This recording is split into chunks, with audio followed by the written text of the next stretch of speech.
Welcome to AllGen's Money Brews, where we talk about money and life over the brew of the day. What are you having, Robert? It's the usual, and it's getting boring, I think, for everyone, but Yes. it's a quad espresso. You can't really, nothing else. Oh I need my that goodness. fuel.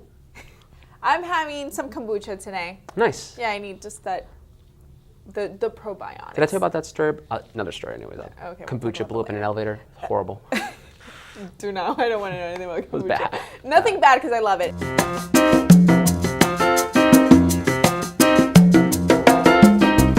Today we're talking about a conversation I've also been having lately with some folks, again, young, old, it doesn't matter, about buying and renting. Whether they should be buying or we should be renting. So that's what we're going to be unpacking today, this topic of should people buy, especially now that the real estate market's really hot, or should they just keep renting, or now are they wasting their money? If you notice me getting visibly uncomfortable with this question, this is a very hot topic for me because we've had no, I'm just joking. Buying and renting, it's so funny because there's so many facts around, how buying is always better. It's an asset. Your net worth increases, and I call, BS to all of that. Yes. Pardon my crude language. I call BS on all that because the reality is it's just not quite that simple. And I think there's a myth, a pervasive myth that to rent is to throw money away.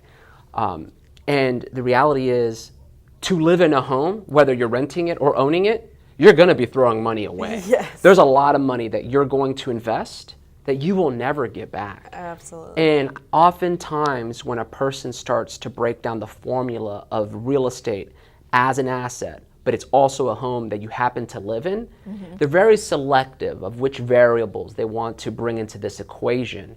And oftentimes we forget about cost of maintenance, interest on a mortgage if you're carrying a mortgage, insurance, taxes. None of those purchases that I just outlined, none of those elements of having a home are an appreciating asset.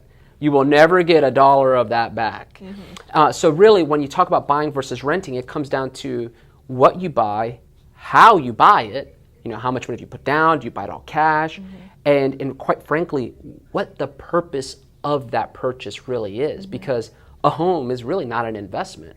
So either way, it's money that's just going to living. So it's not quite as simple as it's always good, it's always bad. So I kind of want to start there. Yeah, and I think it's just being in the right moment so that you can buy that home. Sure. It's not. It doesn't mean that because the market right now is really great, I need to buy the home right now. Well, let's look at your microfinances. Like, let's look at you in terms of how are your finances, how is your economy at home, and do you have emergency reserves? Are you putting down at least 20% down so that you don't have to deal with PMI? And we can discuss what PMI later, it is for some folks that might not know what it is. But do you have everything you need in order to get to that point of buying a home? Because it's a big responsibility. Right. You're not just, calling you're not calling the landlord and saying, I need, there's a hole in the wall, come fix it. It's like you're that person. You have to figure out It's a responsibility. who's gonna fix it. Right, and then that's money that, might. So at what point in your life does this make sense? And a lot of what I see is it's a very emotional thing. So people say, well, but I have to buy a home. I have to get my own home. It's like, I get it. I do understand it, but right now, this second, when we look at the numbers, it doesn't make sense for you. You might have to wait a year, 2 years until you have enough money saved up to do it, until it makes sense for you in your microcosm. But it's hard for people to kind of grasp that idea and be okay with that when everybody else is telling them you have to buy a house, you have to buy a house, you're throwing money away every month. Yeah, and really, ultimately, how I see it is, first let's define the parameters, right? Because throwing money away, or it's an asset, or you have to, this is a good opportunity, this is a good time. Back up. Good time for who? For you, for me, for the economy? What about this makes it a good time? Because your values are really important. Does buying a home allow you to live the kind of life that you want?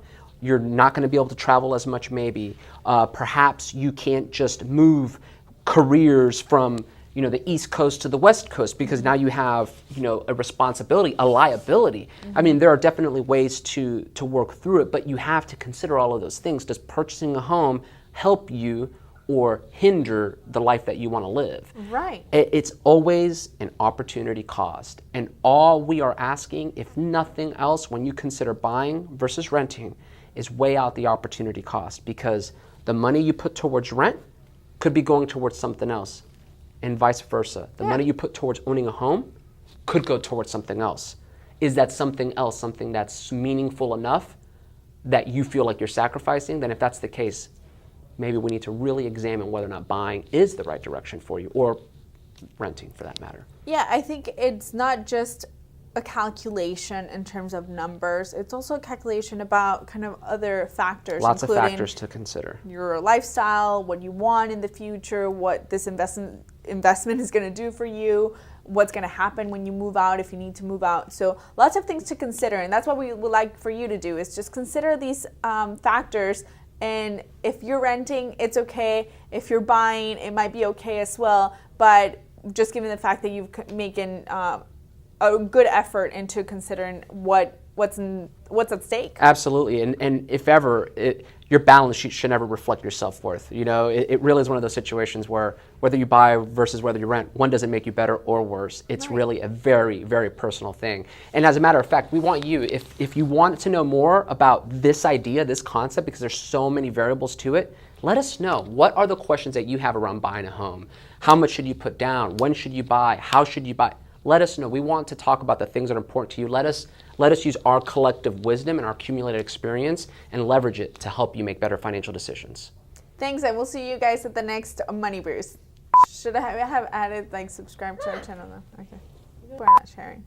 Your whole family is sharing. My dad said he doesn't even get our videos. Edwin Cortez. Yeah, my dad, he's like. He's like. He's a huge fan.